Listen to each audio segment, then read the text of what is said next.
Well, ladies and gentlemen, I have two news, as always, bad and good. Bad news that this is our last session on education sessions. But the good news is that the topic will be like a cherry on a cake. I'm very pleased to invite Thomas Bangert,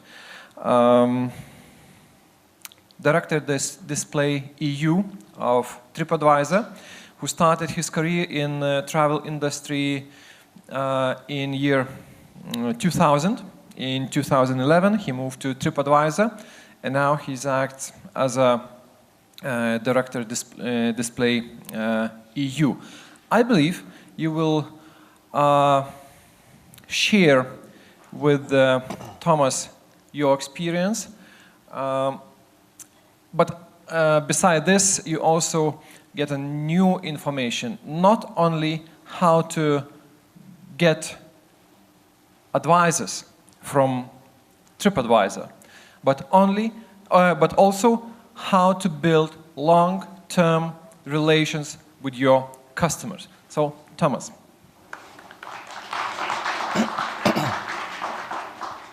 Well, thank you very much for the introduction. Hello, everyone. I'm going to go to the first slide quickly because I did a little bit of research on language.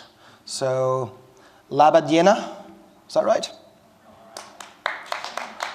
Malono matiti jas jus visus cha susirincusius. Right? Noriecha, ciao, Noriecha, podjekoti kat atjejute. Right, enough of that. I'm going to show you a little bit of an introduction to TripAdvisor with a little film. It's a brand new film. It showcases a little bit what TripAdvisor stands for. It's not just about all hotels. You will see the film is more about taking TripAdvisor as the travel companion for everything.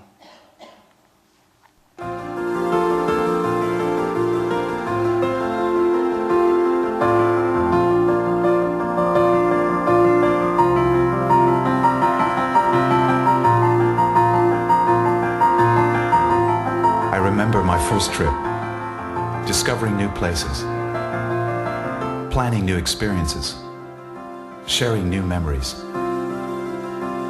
finding a new me. Other travelers inspired me. Their stories sent me around the globe. Whether I was away on business or if I was a stranger in a far-off place, I never felt alone, because trusted advice was always close by. It gave me the courage to savor new tastes, to try new things. My curiosity took me to many different places, but when I knew where I was going, I left nothing to chance. So when I was ready to pop the question, hundreds were there to help me get the setting just right. That one moment led to 2 weeks of honeymoon bliss. Thanks to a bit of help and inspiration, we then enjoyed years of exploring.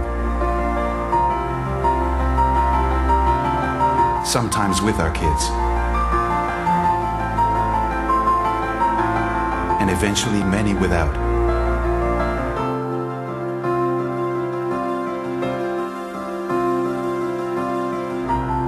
TripAdvisor has shaped how I see the world. How will you see it? So, brand new film. Maybe for next year we need to include some Vilnius as well in the film. Huh? Talking about Vilnius, it's a pleasure to be here, by the way. First time I was here was last year for CONVENE as well, and I really, really enjoyed the city. So I don't know how many of you here are actually from Lithuania. Oh, the majority, it's great. So you've got a great little country. It's always a pleasure being here. So thank you for all the bars, all the restaurants, and your beer culture. I'm Bavarian. I love beer. So you've got one of the best beers in the world, I have to say. Well done on that one. The topic today is how to build lasting relationships with your customers. That is not just like the film you've seen, all about the hotels. It's about restaurants, it's about attractions. We've just acquired a couple new companies called Viator. I'm not sure how many of you are familiar with Viator or Viator. It's all about attractions and tours. And we've also acquired, in several countries actually, a company called La Fourchette, or El Tenedor, or thefork.com, which is a restaurant online booking system. So you now can use TripAdvisor really for everything, from the inspiration program, from the very beginning, up until the very end when the users are actually in destination, because you will see in here as well that about 50% of all our traffic is now on mobile, and that is largely driven by in-destination use. So the people who are in Vilnius, they log on and say, what's best to do here, which restaurant to choose, which attraction to see. All very important. Right. It's very data heavy, so I will not go into detail on every slide. I will share the presentation, I presume, later on as well anyway. You can then look into it. The main topics from these slides are usually in bullet points, like 88%. 88% of consumers say they trust online reviews as much as recommendations from friends and family. So it's a very powerful tool. When you work with your customers, I would always say use TripAdvisor as a reference guide as well, maybe include it into your own website. It's all free of charge tools. If you want to know more about how to use TripAdvisor free of charge as a marketing tool or as a recommendation tool to your customers, then just send me an email. I think the email address has been shared with everyone, hasn't it? So power of community and reviews, why are they so important? Well, it's pretty simple. 89% of global travelers say they influence the booking process. It's an important thing for you to know as well. And we had a look at the time spent on TripAdvisor. Not only does TripAdvisor rank a lot higher than any other social media network, taking Amazon into it with the reviews. Mumsnet, I don't think, is known here. It's a website for mums, where they can discuss problems with children, these sorts of things. LinkedIn, you know, and very important is the time spent on the site. If you compare it to Facebook, for example, which is here number 1, it's roughly about 2 minutes per session that you guys spend on Facebook, but over 5 minutes that time is spent on TripAdvisor. So the content engagement is much higher on TripAdvisor than on any other social network. Back to the beginning. In 2000, we had about 1 million reviews. Today, we're at 315 million unique visitors per month. That's global numbers. And over 200 million reviews. So that's a pretty massive number. And this is a little bit about the process. I call it path to purchase.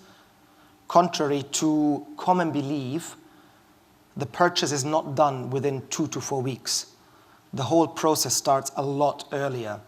Some of our users start 20 weeks before they actually go away. And that's the inspiration process. Now, which one was the pointer? It's the yellow one, right? So, doesn't point anywhere. So, between week 20 and week 12 to departure, this is where you can get the users to change their opinion. They look at several destinations. They don't know whether to go to Riga, to Tallinn, or to Vilnius, for example. And this is where, hopefully, we're going to work with the tourist board on this one, where we can change the user's perception of a city and take them from Riga into Vilnius, because this is the moment where they can still be influenced. They don't know where to go. They don't know what to do. Catch them there. And then later on, they book, they go away, then the experience. This is where the restaurants, attractions, and tours come in. This is mainly mobile traffic in destination. Just to give you a little more of an idea of the vast penetration of TripAdvisor, 40% of global users go on online travel websites at least once per month. Okay, so online travel is a huge area. If you look at Europe, unfortunately, I don't have Lithuanian or Baltics figures for these. Then if you look at Europe, the penetration is even higher, around 60%. I would presume that for Lithuania, it's pretty much the same as well. Worldwide, again, we've got about 250 million people who look at online travel websites once a month. So we call them travel intenders. TripAdvisor reaches 13% of those. So 13% of 250 million is still a large number.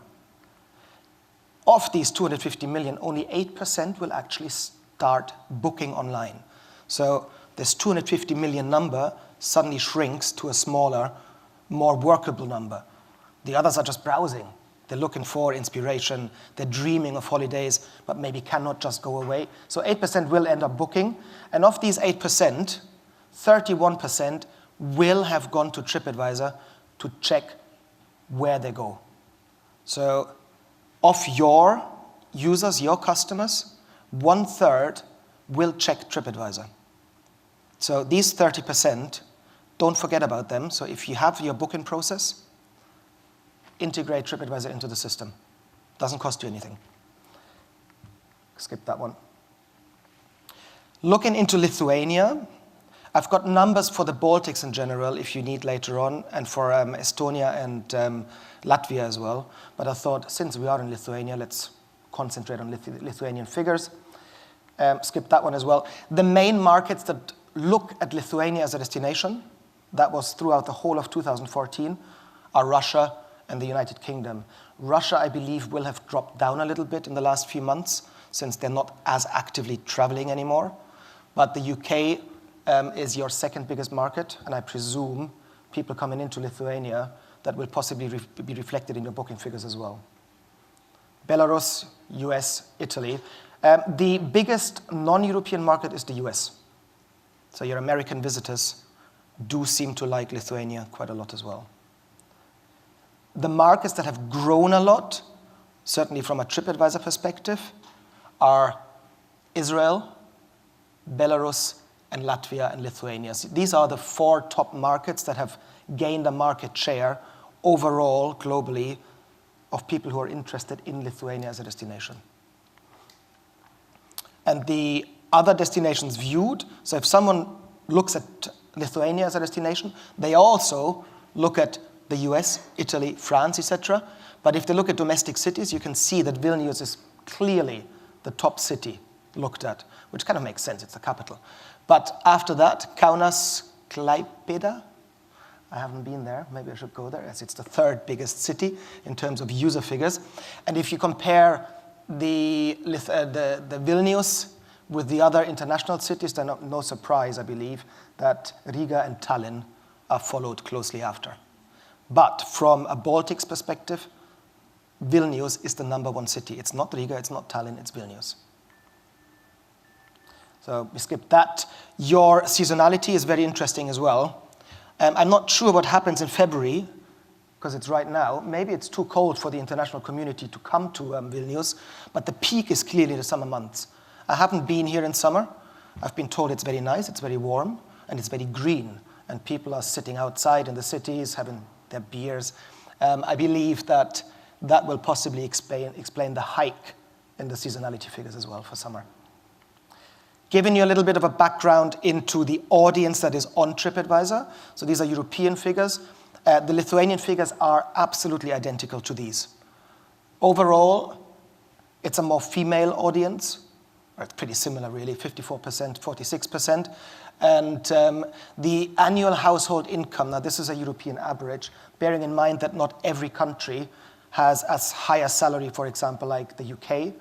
But it's interesting to see that over 50% earn 35,000 euros and more. So it's a very affluent audience. They're highly interested in anything that is 4-star plus, for instance. And as you can see, age group-wise, it's pretty varied. From the young ones to the older ones, they're all there. They're all active on TripAdvisor. They also tend to travel a lot. Their TGI figures are its percentages. So the way you read it is that a TripAdvisor user is 86% more likely to go abroad 6 times or more. So they travel a lot. 52% more likely to travel 4 or 5 times abroad. And in your own country, so the Lithuanians traveling within Lithuania, they're 23% more likely to travel 4 or 5 times. Okay, so it's a very active audience who travel a lot. For you, interesting to know as well that the TripAdvisor users are 64% more likely to travel for business. So there's a vast business audience on there as well. So I believe that that is possibly the more interesting for you anyway. And they book largely in advance. So we have seen the path to purchase cycle before. Well, they are really booking in advance. So 6 or 7 months at times, 20% more likely to book 6 months in advance than the European average. And this is what I said before when planning my holiday. Now, nearly 40% don't know where they want to go. So they want to be inspired when they come onto TripAdvisor. The inspiration process is a very important part for us. And they have at least one destination in mind. Well, the average is between 5 and 6 destinations. They don't know where they want to go yet, okay? Now, the psychology of travel. This is what we want to know. We asked a pretty large audience, 53,804 people altogether. It's the largest travel survey in the world. And it's conducted twice per year together with Ipsos Morris. So what we have done, we have asked around 40,000 consumers and around 14,000 businesses several questions. We wanted to know what's their motivation to travel. We wanted to know how they feel psychologically when they book travel, when they get there, and when they come back home. Okay, so the findings are important to know. We have grouped them together. The important ones for you, I guess, are enhancing perspective and excitement. So the way you read this again is liberation, help me to enjoy life to the fullest. Well, they're the ones that want to go on holidays, they want to have fun, they want to live. Allow me to let go and feel completely carefree. This is where the hoteliers come in because they need to help the customers to get to that level of liberation. So the findings, the overall motivation, the biggest one for the traveler is enhancing perspective. So enhancing perspective, going back to this one, means provide me with unique and interesting experiences. It's all in-destination experience. And broaden my knowledge and enrich my understanding of the world. They're hungry. They want to know more about the country, the culture, the experience in your own country. So the main motivation, enhancing perspective, followed by liberation, followed by immersion, meaning getting to know the culture of the country or the destination where I'm going into.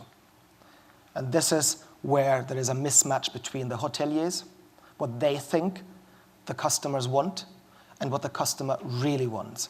As you can see, the hotelier thinks that all the customer wants is harmony. Well, it's rubbish, because what the traveler wants is enhancing perspective, and harmony is the lowest ranking. They don't really care about harmony. Now, to give you the definition of harmony, restore my sense of harmony and balance. Nonsense. Allow me to feel looked after and taken care of. Well, this should be a hotelier's duty anyway, but it's not the most important one. The important one is the perspective, making sure that from beginning to the end, the user, the customer really gets what they want. If I look into the emotions of a traveler, then at the booking stage, before they actually start booking, there's a sense of excitement. They love it.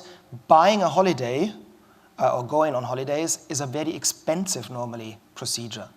It's right up there with buying a car, buying a house, and funnily enough, getting married.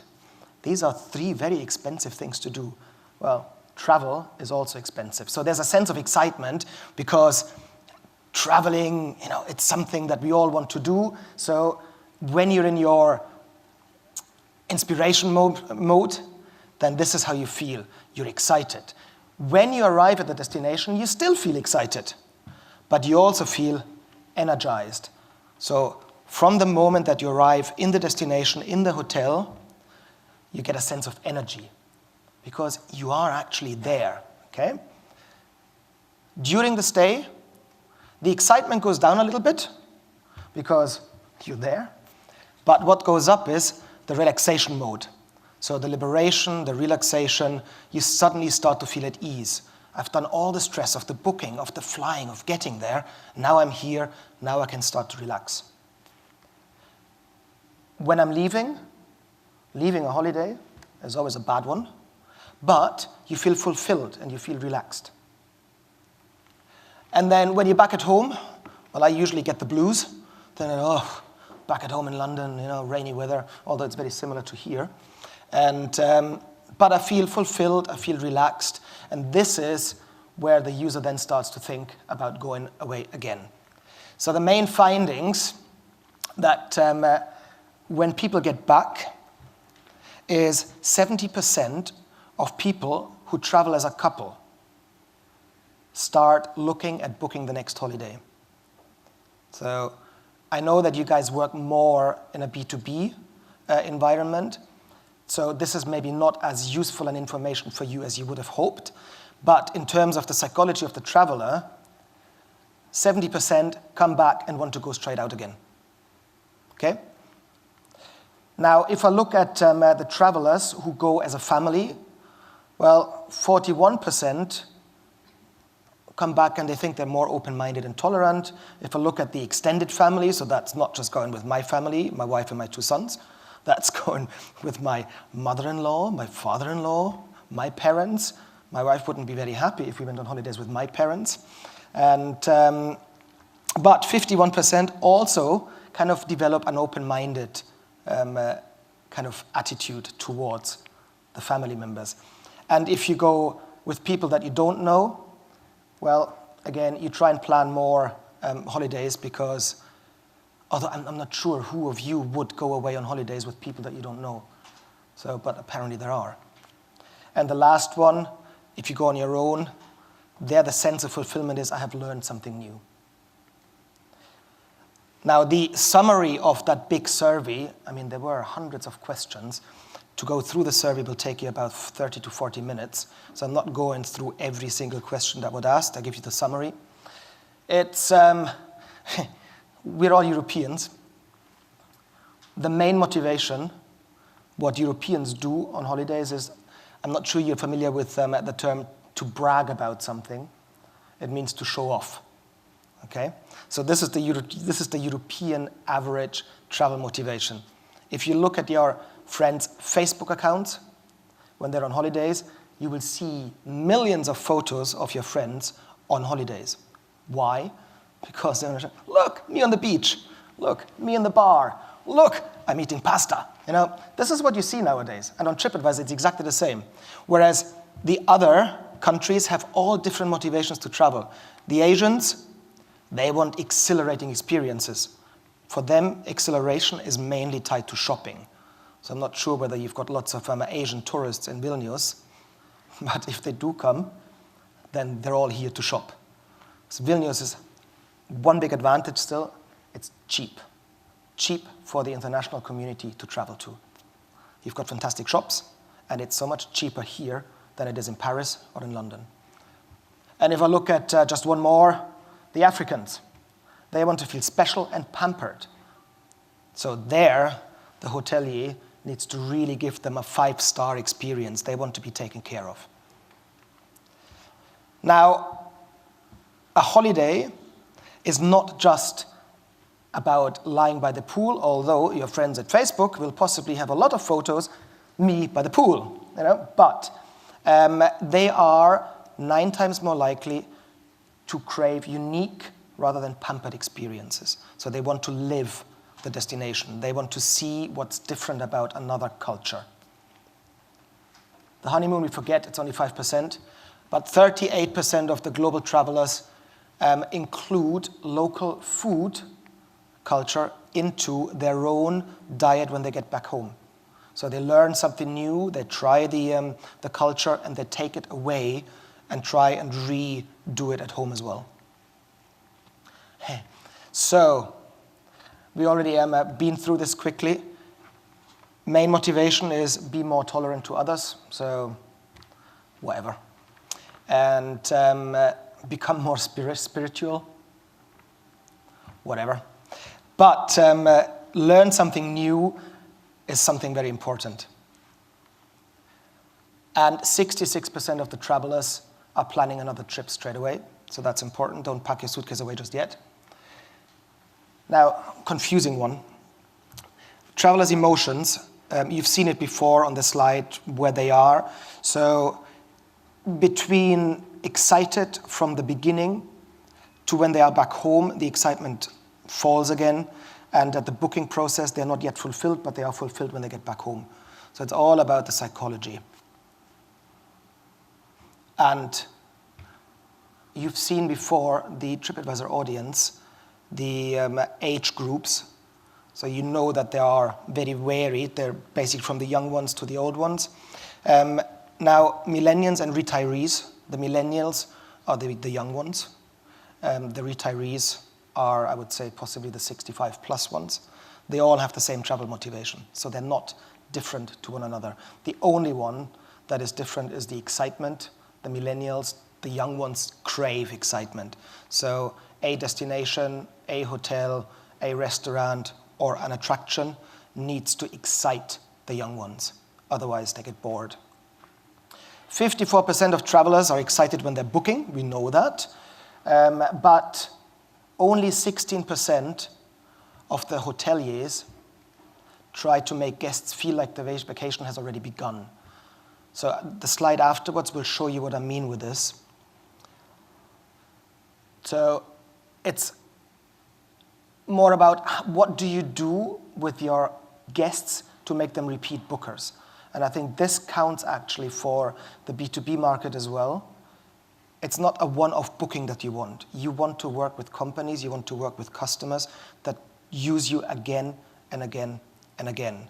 So the importance there is from the moment that they book, you need to reassure them. You need to engage with them as if they were already in destination. Keep up with them. Make them feel excited.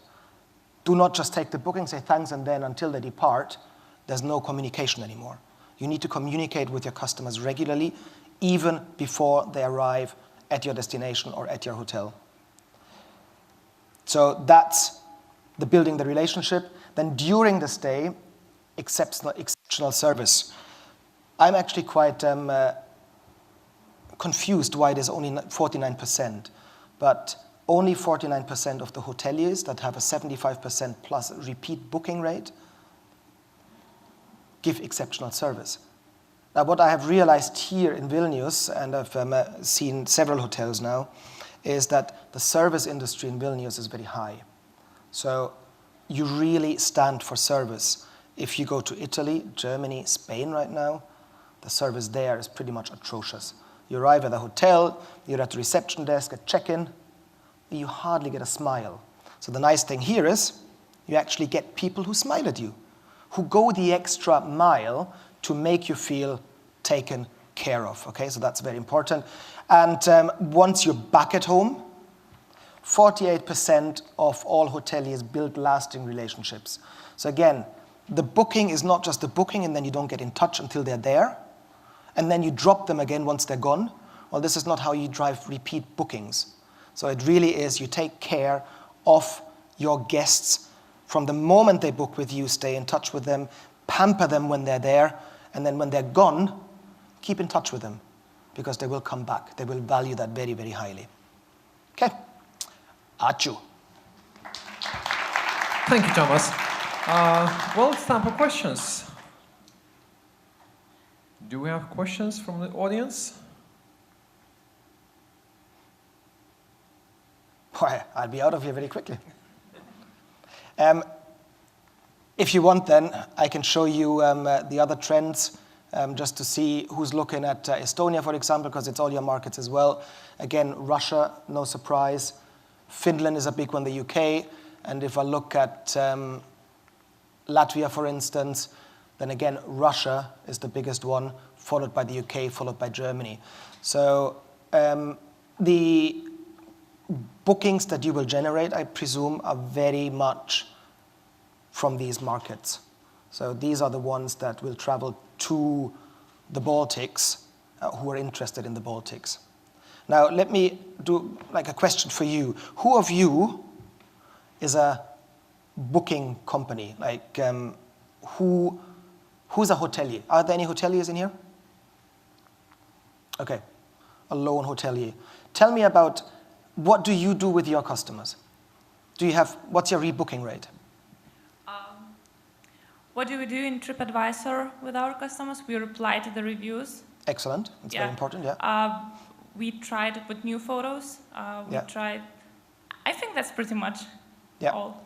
Now, this is a very important one. I'm replying to reviews, both negative and positive ones. 87%, we're all about data at TripAdvisor. 87% of users who read a negative review, but with a positive reply from the hotel, will change the perception. Also for you, important to know, TripAdvisor is not a negative beast. The average rating given by the users for any hotel or experience or restaurant is 4.2. So it's largely positive. The users want to share with the other users when they had a positive experience. The really negative ones, we only have a few really if you look at it. And if there's a trend that a particular hotel, for example, has a 2 out of 5 constantly, well, you can pretty much assume that there is a problem with the hotel. But if you have 10 good reviews and 1 negative review, well, the average TripAdvisor user reads between 8 and 10 reviews, and they make up their mind based on that. So if they see 8 good ones and 1 negative one, well, what do you think? They will still see that hotel in a positive light rather than in 1 negative light. Yeah? Who else? So we've got a hotelier. Where are you from? You. I'm a volunteer. You're the volunteer, okay. The lady in front? Incentive. Okay. Do you use TripAdvisor at all for incentives? Mostly on private. On private? Yeah. I presume there is a large part of the audience who use it privately. I had a meeting yesterday in the Meet the Expert session for a company that did incentives. They actually, apparently one of the biggest ones in Lithuania. So they organize incentives and tours for large crowds, and they include cruise, they include flight, and they include, of course, the hotel.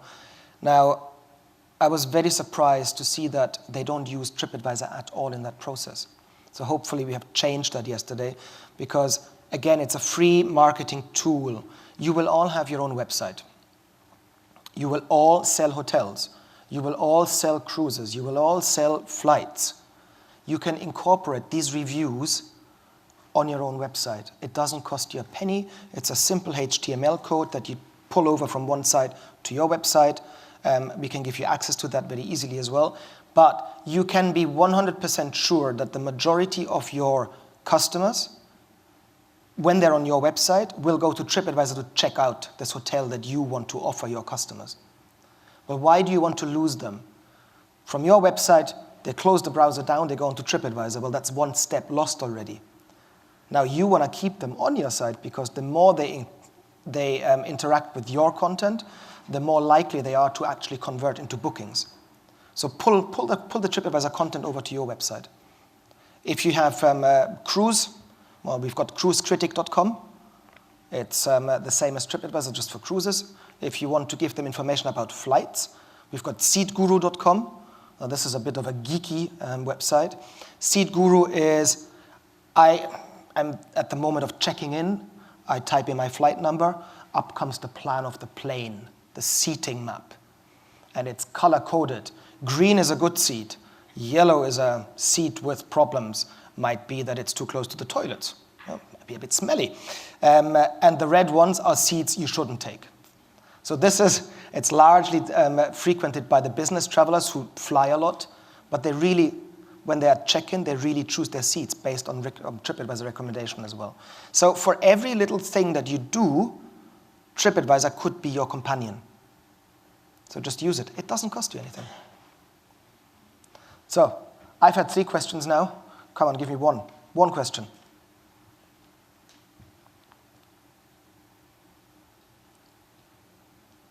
Wow, you're tired, huh? Right, in this case, I'll let you go.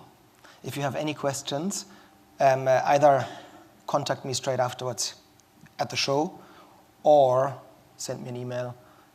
I will make sure that I get back to you if you have any questions. Thank you very much. Thank you, Thomas. So, thank you for all the speakers on our education sessions. Thank you for the audience. That was our topic for this year. And I'm looking very much forward to see you next convene on our education sessions. Have a good day.